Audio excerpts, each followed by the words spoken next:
Radio Infinita, idioma universal, con el auspicio de BCI Corporate and Investment Banking presentan Mirada Financiera. La periodista Paulina Yarur analiza los principales hechos que mueven a los mercados financieros de Chile y el mundo. ¿Cómo están? Bienvenidos. Comienza Mirada Financiera en este último día de Marte, o sea, es martes, sí, pero es el último día de marzo, 31 de marzo de este 2015, junto a Michelle Oligué, gerente de Trading BCI. Hoy estamos transmitiendo desde el edificio corporativo del piso número 15 y con Michelle vamos a dar cuenta de lo que está pasando tanto en Chile como en el resto del mundo. ¿Cómo estás? Bienvenido. Muy bien, muchas gracias por invitarme, Paulina. Tenemos desempleo en nuestro país, tenemos muchas cifras cosas. también tenemos desempleo en la eurozona. Vamos a estar comentando lo que sucede en países tan interesantes y que tienen desafíos pendientes como es Grecia, pero antes lo que están esperando a nuestros auditores, que es saber cómo han estado las bolsas a nivel mundial. Partimos con Asia y la verdad que los resultados son mixtos. Nikkei bajando un 1,05, el Hang Seng de Hong Kong también arriba en el día de hoy, un 0,18, el que estuvo abajo es la bolsa de Shanghái, un 0,90%. Me llama la atención, fíjate, Michelle, porque la bolsa de Shanghái había tenido máximos históricos durante estos días. Son correcciones. Correcciones y también me imagino que vamos a estar comentando lo que pasa con el commodity, lo que pasa con el cobre, que la verdad que hoy día nuevamente bajó el precio de este mineral en la Bolsa de Metales de Londres. Nos vamos a Europa. La verdad que los resultados, en realidad, si uno mira un panorama, está toda la bolsa en rojo. Sí, hoy día tenemos el FTSE 100 de Londres, un 1,72, el K40 de París también, un 0,98, el DAX alemán 0,99, el IBEX 35, 0,07. Y fíjate que en España hay buenas noticias, se dice que este año, o sea que ya la senda de este país crecería un 2,5%, una situación totalmente distinta a la de otros países de la eurozona. Nos vamos a Estados Unidos, el Dow Jones baja un 0,51, Standard & Poor's también desciende un 0,46, Nasdaq 0,50 y en Santiago el IPSA baja un 0,04 y el IGPA también desciende un 0,03. Como le adelanté, una baja de 0,97% tuvo en el día de hoy la Bolsa de Metales de Londres. El cobre llegó a $2.74. Con esto igual durante el mes el commodity experimentó una alza de 2,89%. No obstante, el resumen de los 3 primeros meses de este año, ya uno empieza a hacer ya cuando termina el mes de marzo, los 3 primeros meses, una baja de un 4,85%, una baja, Michelle, que también está resumiendo el Banco Central. Exacto. En el IPOM del día de ayer. ¿Qué pasó con el dólar? Tenemos un descenso de un poco más de un peso, comprador 6.25,2 y vendedor 6.25,5, pero la verdad que tuvo un alza la divisa de más de 20 pesos en el primer trimestre de este 2015. ¿Por dónde quieres comenzar? Partamos por Europa, quizá datos muy importantes, de hecho se supieron en la mañana nuestra, 6 de la mañana. Yo hace rato vengo hablando que si hay brotes verdes en alguna parte es en Europa. Europa, cuando tú lo descompones entre los países periféricos y los países en el fondo que uno generalmente tiende a pensar que son los países más potentes, vemos un Francia que ha tenido muy buenos resultados en el último tiempo, Alemania que la tasa cayó a 6,4, la de desempleo que es la más baja también hace mucho rato, pero más que eso, fíjate, hay un círculo que se está produciendo en Francia que por fin le está dando resultado a Draghi, que tiene que ver que los créditos en la parte privada están aumentando. ¿Qué significa eso, Paulina? Finalmente, que hoy día cualquier persona se está atreviendo dentro de la zona euro ir a pedir un crédito y destinarlo a consumo, a hacer cosas, hacer aparato, hacer andar este aparato que estaba muy parado en la zona euro. ¿Y eso tú crees que es por el QE que instauró Mario Draghi, es decir, por este relajamiento cuantitativo? Dos cosas. Uno es por el QE, efectivamente, que hoy día tienes plata gratis dentro de la zona euro. Y dos es que al final, cuando tú tienes tasas negativas dentro de la zona euro, dejar la plata en el banco te sale plata. Entonces al final, durar 1 o 2 años, Draghi ya nos dijo que por lo menos hasta septiembre de 2016, entonces lo más probable es que tengamos una zona euro que sí efectivamente empieza a consumir, empieza a andar este aparato privado que ha estado muy estancado en el último tiempo. Y eso es muy bueno porque sumas un Francia que está mejor, una Alemania que está bastante bien. Y hoy día tú hablabas de España. España en particular junto a Portugal son los países periféricos que mejor están. Entonces, cuando tú ves que una España puede llegar a un crecimiento de un 2%, si bien son bajos crecimientos, pero claramente la tendencia se quebró. O sea, se está formando este famoso smile que hablamos nosotros acá en los mercados, que cuando se toca fondo ya empieza la curva nuevamente a subir. Bueno, y eso es bien importante, sobre todo en España, donde la tasa de desempleo aún supera los 2 dígitos, supera el 20% y el desempleo juvenil también. Pero si uno hace una mirada para otro país periférico que en algún minuto también pidió ayuda de la Troika y que en este minuto también está complicado, es Grecia. Fíjate Sí. que en el día de hoy, yo te diría que esa es como la luz de alerta que está en la zona euro, pero yo creo que es una luz de alerta distinta. Hoy día hay un análisis, se los recomiendo, en el diario El Mercurio de Klaus Schmidt-Hebel, que habla sobre la tragedia griega, un poco de la situación de esta nación que hace algunos años, que tiene todavía, ¿no es cierto?, está endeudada sobre su PIB, un 176%, y eso hizo que en algún minuto, ¿no es cierto?, salieran a rescatarla a los Exacto. países de la Troika, dándole condiciones mucho mejores que la de otros países. Me llamó la atención, fíjate, en noticias a Grecia y fueron mucho mejores que, por ejemplo, España o Portugal, y que ahora nuevamente está mirando, están los ojos puestos, ¿no es cierto?, en lo que puede hacer Tsipras, este gobernante que llegó al poder en Grecia diciendo que no iba a seguir las medidas de austeridad, que iba a haber un relajamiento, una ayuda, ¿no es cierto?, una mayor ayuda social, pero también está en una encrucijada. Sí, mira, eso es Y muy ahí está importante. un poco qué va a pasar, cómo va a ser el término de esta tragedia, hacia qué punto va a ir. ¿Van a seguir en la zona euro? ¿Les conviene dejar, por ejemplo, esta moneda común y seguir a hacer una devaluación con su moneda que es el dracma, ¿no? Sí, el dracma. Mira, yo creo que si en el 2012 Grecia no salió, creo que ahora menos que nunca sale.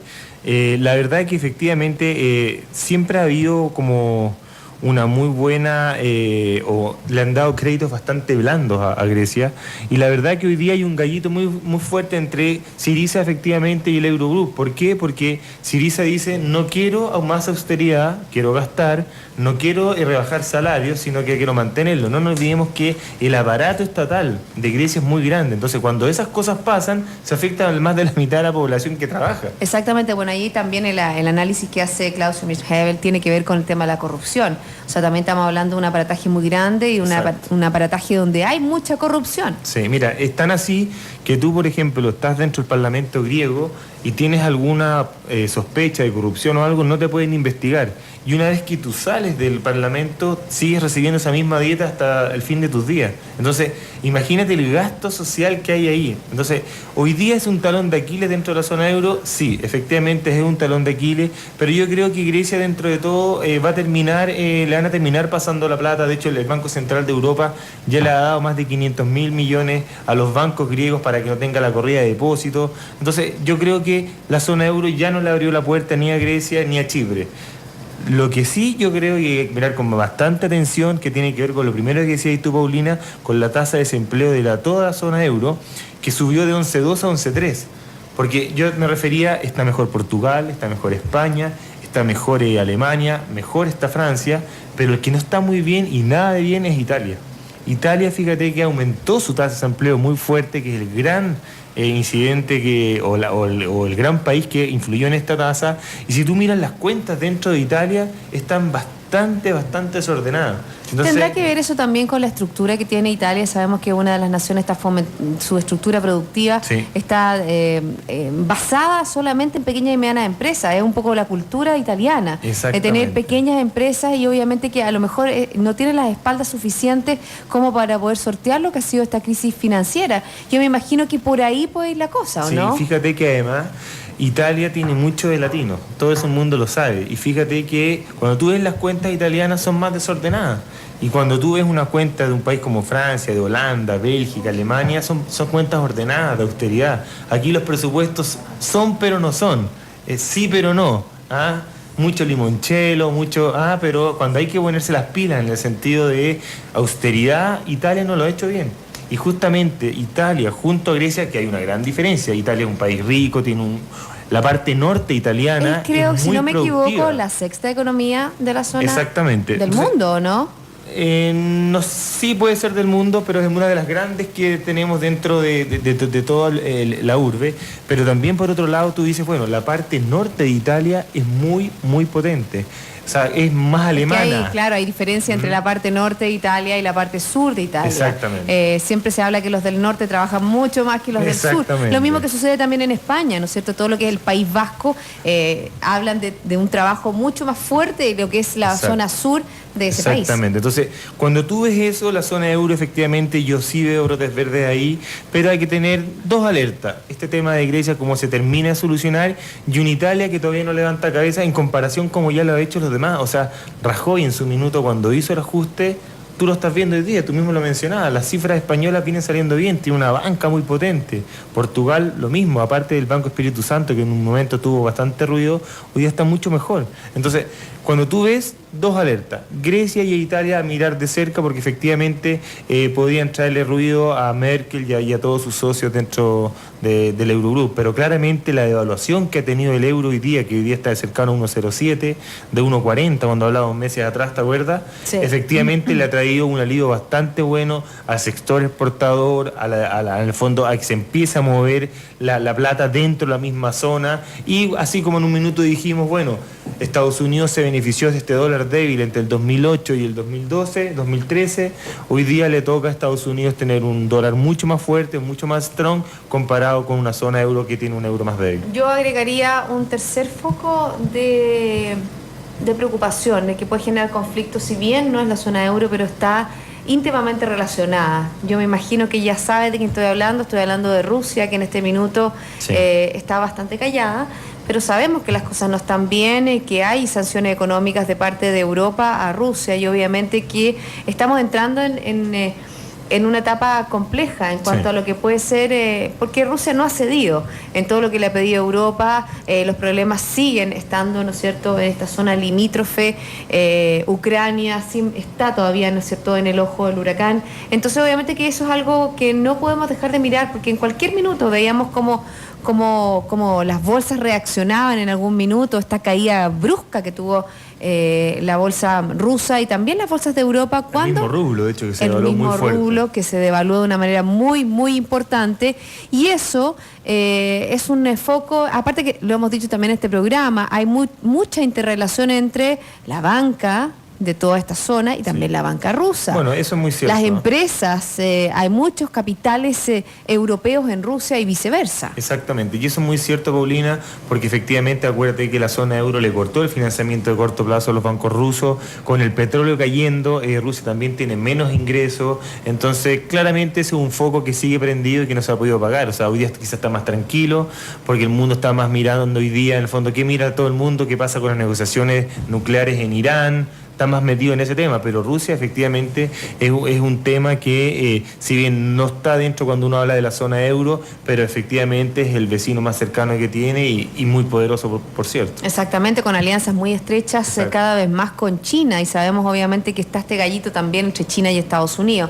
Sí. Son temas que están siempre, aunque no tengan una luz roja prendida, pero son temas que generan lo mismo que la situación geopolítica. ¿Qué pasa, no es cierto, con el precio del crudo? Cuando hay tensión, vimos esta semana cómo hubo tensión, ¿no es cierto?, en el sector de Medio Oriente. Sí, exactamente. Y mira, y quizás para referirme muy cortito a China. China ha tenido, ya nadie habla de 7,5, sino que estamos hablando de 7 o 6 y 8 de crecimiento, y los datos que estamos esperando por el día de la noche tienen que ser muy importantes, que son los famosos PMI de fabricación y manufactura, que se esperan que salgan bajo 50. Esos son los oficiales, porque ya se habían dado los del HSBC. Exactamente. Vamos a hacer una pausa. Estoy conversando con Michelle Ollier, gerente de trading BCI. Después de la pausa, Michelle, vamos a hablar sobre la economía local. Perfecto.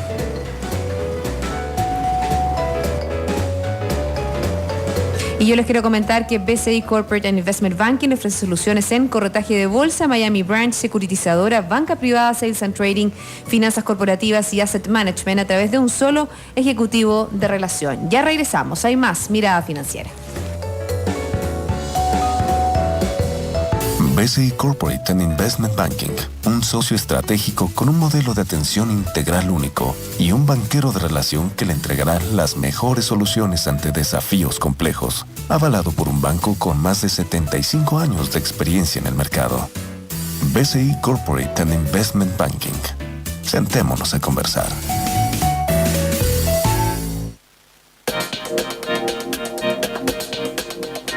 Estamos de vuelta, seguimos aquí en Mirada Financiera conversando con Michelle Oligué, gerente de trading BCI. Michelle, vamos a hablar sobre la economía local. Una cifra de desempleo positiva en el día de hoy se ubica en un 6,1%. Fíjate, sorprende con una baja en el trimestre de diciembre-febrero. Una variación negativa de un 0,1 punto porcentual respecto al periodo anterior, mientras en 12 meses no registró variación. Yo creo que ahí es importante desglosar lo que está pasando, o sea, porque por ejemplo, de acuerdo a la entidad, en 12 meses los ocupados crecen a su menor ritmo de expansión, en un 0,6%, por eso que estoy dando ese dato, desde enero-marzo de 2011. Yo creo que eso es un tema que tiene mucho, hay mucho que hay muchos componentes dentro de esta tasa de 6,1. Mira, primero decir una cosa, a mí me ha sorprendido gratamente para el bien de todo nuestro querido país que esta tasa se ha mantenido baja. Pese a una economía que crece cercano al cero en algún minuto, algunos meses, ¿te acuerdas? Y hoy día de hecho el mismo IPOM, el Banco Central, si bien dice que los sesgos son a la baja en el crecimiento, se mantiene entre 2,5 y 3,5. Entonces, cuando uno viene de un crecimiento tan bajo que la tasa haya estado cercano al 6, es muy bueno. Si bien hay que desglosarlo, porque cuando tú lo lees, dice, bueno, cayó la tasa de empleo en 2 décimas, sí. Y también hay otro dato más importante que también dice que el empleo que tú haces por cuenta propia también cayó. Eso significa que por algún lado creció el asalariado normal, el que en el fondo que tiene pensión, etcétera, etcétera. Pero cuando tú lo ves en forma de desglose, tú ves que ¿qué creció? La enseñanza, empleo referente con el tema de enseñanza y el aparato estatal. ¿Y qué fue es lo que me preocupa a mí? Bueno, lo hemos dicho, ¿no es cierto? Sí. El aparato estatal, hemos dicho cómo el gobierno está tratando de privilegiar, ¿no es cierto? Tratando de impulsar la economía con respecto a hacer más Claro. temas relativos con el gasto fiscal. Exacto. ¿Y por qué me preocupa a mí? Porque cuando yo veo al otro lado de la tasa de desempleo que vimos hoy día, ¿qué cayó? Construcción. Sí, comercio, hogares privados con servicio doméstico. ¿Qué significa eso? La parte privada. Entonces, cuando la parte privada está débil, la parte privada no empuja el carro, nos refugiamos mucho en esta parte estatal. Y la parte estatal llega a un punto que ya no puede más. Y yo, más encima, Michelle Oligué, que soy pro estados chicos, privados grandes, para impulsar la economía y el Estado tenga más que nada un rol fiscalizador, no me gusta cuando la tasa de desempleo se refugia mucho en el aumento del aparato estatal. ¿Te fijas? Entonces, criticábamos a Grecia en un minuto que en el fondo hoy el 70% de la mano de obra de ese país trabaja ahí. Es una lata que Chile pasen estas cosas. Entonces, hay que medir con cuidado, pero sí también hay que ser, no hay que ser ciego para decir, bueno, quizás hemos pasado la peor parte de nuestra economía con una tasa de desempleo baja. Y eso es muy bueno para todos nosotros. ¿Ah? Bueno, y con respecto a eso que tú dices, hay una leve, por ejemplo, una leve disminución en esta tasa trimestral a una menor presión en el mercado laboral. Sí. Que yo creo que eso también refleja en que hay mucho menor dinamismo en la economía. Ese es un punto también muy claro. Y también no hay un aumento, ¿te acuerdas que en cifras anteriores, cuando desglosábamos la cifra, se hablaba de un aumento de los empleos por cuenta propia? Aquí tampoco se ve. Sí, bueno, ahí sale, en algún párrafo sale que efectivamente los empleos por cuenta propia efectivamente cayeron, pero si caen y crece la parte estatal, quiere decir que, como bien decía hace un segundo atrás, la parte privada no crece. Y cuando tú lees todos los informes, todos los research, hablan que la inversión sigue cayendo, la parte de la construcción sigue cayendo, entonces eso no es bueno tampoco para el país. Hay que mirar las cifras detenidamente. Yo no me atrevo a hablar todavía de brotes verdes dentro de la economía local. Ojalá que así sea, pero yo para afirmar que hay brotes verdes dentro de nuestra economía me gustaría saber los datos de abril y mayo. ¿Por qué? Porque termina la parte estacional, de empleo estacionario, que en el fondo pueden quedar gente desocupada pasado esta época. Y lo otro, que hace poco también subimos las ventas al por menor.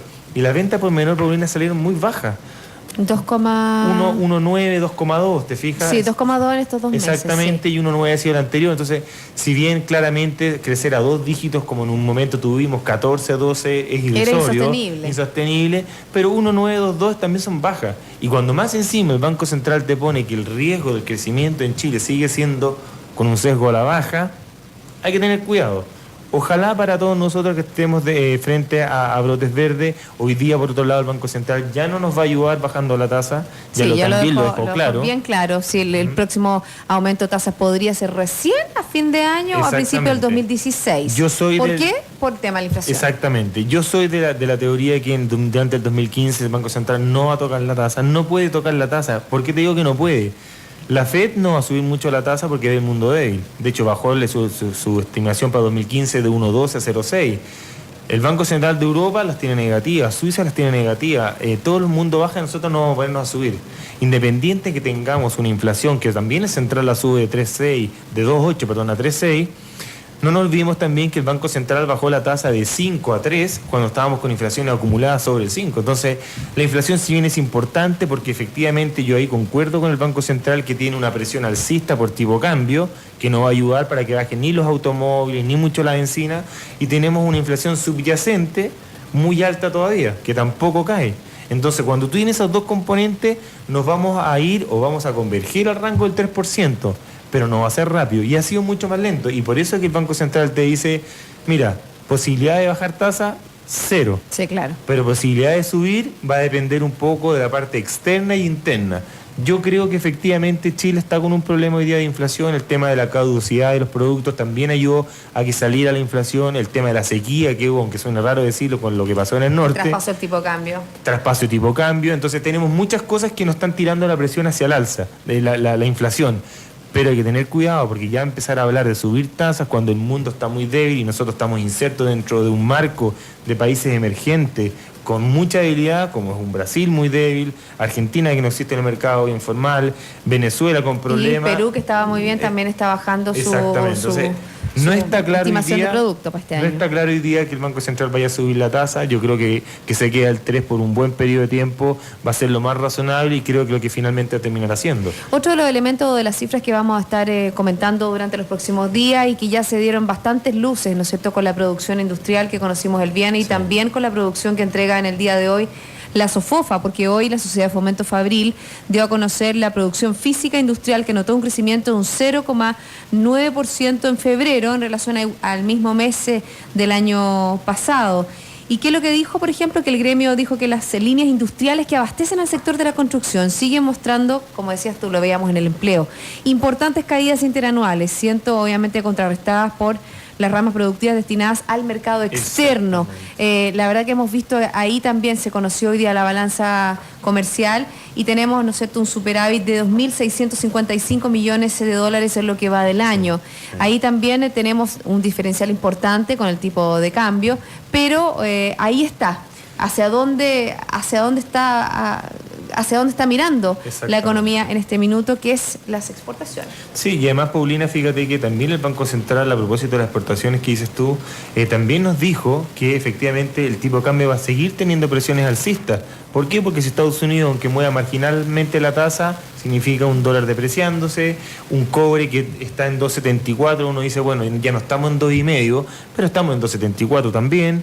De hecho, el cobre se ha portado muy bien, gracias para todos los chilenos, se ha portado bien, porque si tú lo comparas en términos de cuánto ha caído el petróleo versus lo que ha caído el cobre podría caer a 2.20 y recién ahí estaría equiparándole la caída del precio del petróleo. Entonces, cuando tú ves un petróleo que cae 3% ayer, hoy día está un menos 1%, o sea, está en el torno a 48, también te dice, bueno, efectivamente no hay mucha demanda para consumo mucho de petróleo. Eso te hace pensar que, bueno, también tenemos un China muy complicado también, por lo tanto el precio de nuestros commodities no va a volver a subir en el corto plazo, por lo menos cercano a 3. Entonces, cuando tú ves las variables que nos pegan a nosotros, si bien el petróleo que esté bajo nos ayuda, el cobre efectivamente tampoco está en un nivel muy alto. Bueno, y hablando un poco de que el cobre no está en un nivel muy alto, yo creo que es importante ya hacer un poco la predicción de lo que viene el próximo IMASEC, que vamos a conocer la próxima semana. Ya hay encuestas en relación a cuáles son las estimaciones. Se habla cercano a un 2%, que sería la actividad de la economía chilena en el mes de febrero. Yo creo que es importante, las estimaciones fluctúan entre, la verdad, que alza de 1,2 y 2,6. Sí, mira, antes de que salieran los datos del día lunes, todo el mundo hablaba de 2,5, IMASEC cercano al 2,5. Post Sí, pero esos las datos, ventas y la sí, producción industrial, yo tiraron creo para que abajo todo. exactamente. Entonces, post esos datos, como bien decís tú, Paulina, hoy día ya todo el mundo habla que puede ser entre 1.9, 2.2, los peores que he visto yo 1.4. Yo soy de la teoría que hace más cercano a niveles de 1.8, no creo que más allá de eso, y si eso se confirma, seguimos estando como economía débil. Y hasta que no cambien las expectativas de los chilenos, esto no va a aprender. Además, cuando tú metes dentro de toda esta juguera los escándalos de caso Penta, que caso Sokimich, la Polar en su minuto, y etcétera, etcétera, tampoco ayudan mucho. Entonces, cuando tú ves eso, se refleja automáticamente en las encuestas que veíamos ayer por televisión. La gente tiene un 40% de preocupación de perder el trabajo de aquí a un par de tiempos. Entonces, las expectativas de la gente están muy bajas. Bueno, y eso es importante, porque cuando las expectativas de las personas van en picada, eso genera un círculo que no es virtuoso, sino que es vicioso. Me gustaría, antes de terminar el programa, hay una noticia que tiene que ver, ¿no es cierto?, con que BTG Pactual finalmente se adjudica la acción de la bolsa Fit Research en un precio mínimo ofrecido, una noticia que está en desarrollo en 2.000 millones de pesos. Recordemos, ¿no es cierto?, que esto era un proceso que se había declarado como vacante. Ahí estaba medio como enredado en un minuto. Exactamente. Hubo un primer intento en concretar la venta de esta acción el 21 de enero. El título se ofreció en 3.000 millones, pero nadie obviamente nadie fue. Bueno, esto es un proceso que se está desarrollando, y yo creo que, ¿por qué es importante esto?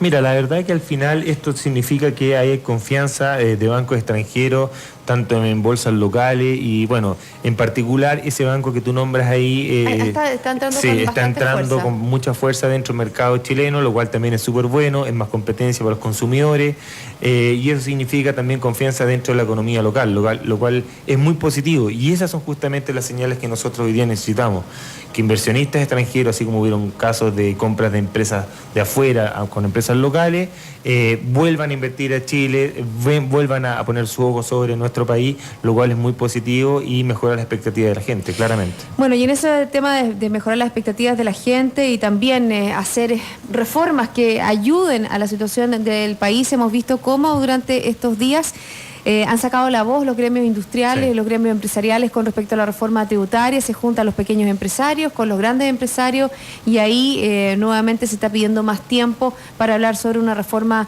laboral que a muchas luces, según muchos entendidos, tiene más aspectos negativos que positivos. Vamos a ver qué pasa. Supuesto. Yo creo que es importante, sobre todo en el momentum, como dicen ustedes los economistas, que estamos viviendo, un momento de desaceleración económica, que obviamente que las cosas se piensen y no se genere mayor ruido del que necesita la economía nacional. No por nada, Paulina, efectivamente los mercados tratan de tener los mercados laborales más flexibles que rígidos.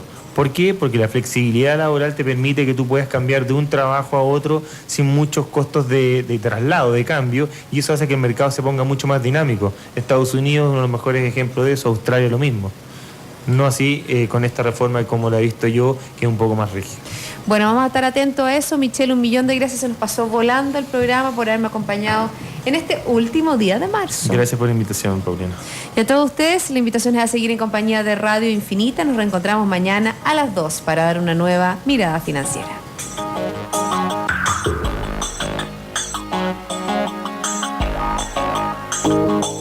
Radio Infinita, idioma universal. Con el auspicio de BCI Corporate and Investment Banking presentaron Mirada Financiera, el análisis de los principales hechos que mueven a los mercados financieros de Chile y el mundo.